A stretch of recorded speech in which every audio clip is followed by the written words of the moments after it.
नमस्कार दर्शकों कश्मीर के पहलगाम हमले के बाद भारत और पाकिस्तान में युद्ध जैसे हालात चल रहे हैं। इंडियन गवर्नमेंट्स ने पाकिस्तानियों को देश छोड़ने के लिए कह दिया है। एक एक कर भारत से सभी अपने वतन पाकिस्तान लौट रहे हैं। वहीं पाकिस्तान गवर्नमेंट ने भी इंडियंस को उनका देश छोड़ने को कह दिया है।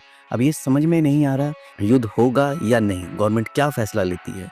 जी हाँ, इंडियन गवर्नमेंट की तरफ से तो अभी तक ऐसी कोई धमकी नहीं दी जा रही, क्योंकि आपको पता है देश में मोदी जी है, वो बहुत सोच समझ के फैसला लेते हैं। लेकिन वहीं पाकिस्तान अभी भी अपनी हरकतों से बाज नहीं आ रहा, वो गीदड़ बक्कियां दिए जा रहा है।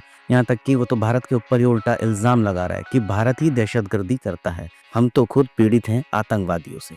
चलिए दर्शकों, ये तो एक अलग बात है, लेकिन क्या आपको पता है कि दोनों देशों में किसकी सैन्य ताकत कितनी मजबूत है। जी हाँ, हाल ही में जम्मू कश्मीर के पहलगाम में हुए आतंकी हमले ने भारत और पाकिस्तान के बीच तनाव को गंभीर रूप से बढ़ा दिया है। इस मामले में 26 निर्दोष नागरिकों की मौत हो गई। हमले के बाद दोनों देशों के बीच सैन्य टकराव की आशंका फिर से उभर आई। हमले के जवाब में भारत ने कई बड़े कदम उठाए हैं। भारत ने सिंधु जल संधि को निलंबित कर दिया, अटारी बॉर्डर पोस्ट को बंद कर दिया, पाकिस्तानी नागरिकों के वीज़ा रद्द कर दिए और पाकिस्तान में भारतीय दूतावासों में काम कर रहे कर्मचारियों की संख्या भी घटा दी। पाकिस्तान ने भी जवाबी कदम उठाए, जैसे कि शिमला समझौता को रोकना, समुद्री तटीय इलाकों में मिसाइल परीक्षण करना और भारत के साथ व्यापार और वीज़ा सेवाएं बंद कर दी। भारत और पाकिस्तान के बीच पहले से ही रिश्तों में खटास है, लेकिन पहलगाम हमले के बीच दोनों देशों में और अधिक तनाव बढ़ चुका है। अब बात करते हैं सैनिक बल और संख्या की। जी हाँ, भारत का सैन्य बल दुनिया में चौथे स्थान पर है, जबकि पाकिस्तान का 12वें स्थान पर।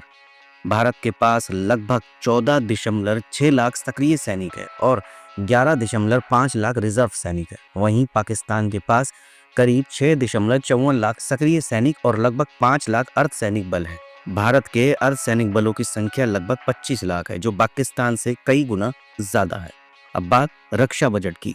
भारत को 2025-26 का रक्षा बजट लगभग 79 अरब डॉलर, जो भारतीय रुपयों में करीब 6.8 लाख करोड़ रुपए है, जो पिछले साल का 9.5% अधिक है। वहीं पाकिस्तान की रक्षा बजट की बात की जाए तो पाकिस्तान का रक्षा बजट लगभग 7.6 अरब डॉलर है। बजट में इस बड़े अंतर के चलते भारत के पास आधुनिक हथियारों की खरीद है, रख रखाव और सैनिकों के परीक्षण के लिए अधिक संसाधन है।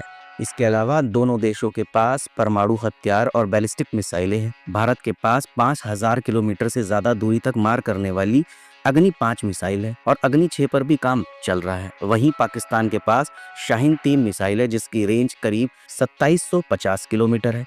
पाकिस्तान लंबी दूरी की मिसाइल तकनीक विकसित करने के लिए चीन और बेलारूस से मदद ले रहा है। भारत के पास लगभग 4201 टैंक है, जिनमें T-90 भीष्म और स्वदेशी अर्जुन टैंक शामिल है। पाकिस्तान के पास लगभग 2627 टैंक है। इसके अलावा भारत के पास 1,48,000 से ज्यादा बख्तरबंद वाहन है, जो पाकिस्तान के मुकाबले 3 गुना अधिक है। इसका मतलब है कि जमीनी लड़ाई में भारत की मशीनी ताकत कई अधिक मजबूत है। भारतीय सेना के पास 2229 विमान है, जबकि पाकिस्तान के पास 1399 विमान है। इसके साथ भारतीय सेना के पास 513 लड़ाकू विमान है और पाकिस्तान के पास 328 लड़ाकू विमान है। भारतीय वायुसेना एशिया की सबसे शक्तिशाली वायुसेनाओं में गिनी जाती है। भारत के पास राफेल, सुखोई 30 MKI और स्वदेशी तेजस जैसे आधुनिक फाइटर जेट है। वहीं पाकिस्तान के पास F-16 और चीन में बना JF-17 जैसे विमान शामिल है। भारतीय नौसेना भी पाकिस्तान की तुलना में काफी बड़ी और अत्याधुनिक है। भारत के पास इस समय 2 एयरक्राफ्ट कैरियर तैनात है, जबकि पाकिस्तान के पास कोई एयरक्राफ्ट कैरियर नहीं है। सबमरीन की संख्या में भारत के पास 18 सबमरीन है और पाकिस्तान के पास इसकी संख्या सिर्फ 8 है। दर्शकों, दोनों देशों की सेनाओं के बीच में या कहें हथियारों के बीच में इतना अंतर है, लेकिन फिर भी पाकिस्तान भारत को गीदड़ बक्कियां देता रहता है। अब देखते हैं आगे, क्योंकि देश तो बदले की आग में उबल रहा है। वो तो इंडियन गवर्नमेंट से बस यही चाह रहा है कि किसी भी तरह पहलगाम हमले का बदला जल्द से जल्द लिया जाए और इन आतंकियों को और इनके आकाओं को वो सबक सिखाया जाए जिससे इनकी रूह कांप जाए। हालांकि मोदी जी ने तो कह दिया है कि पाताल में भी अगर छुप जाएंगे तो वहां से भी ढूंढकर हम निकाल लाएंगे।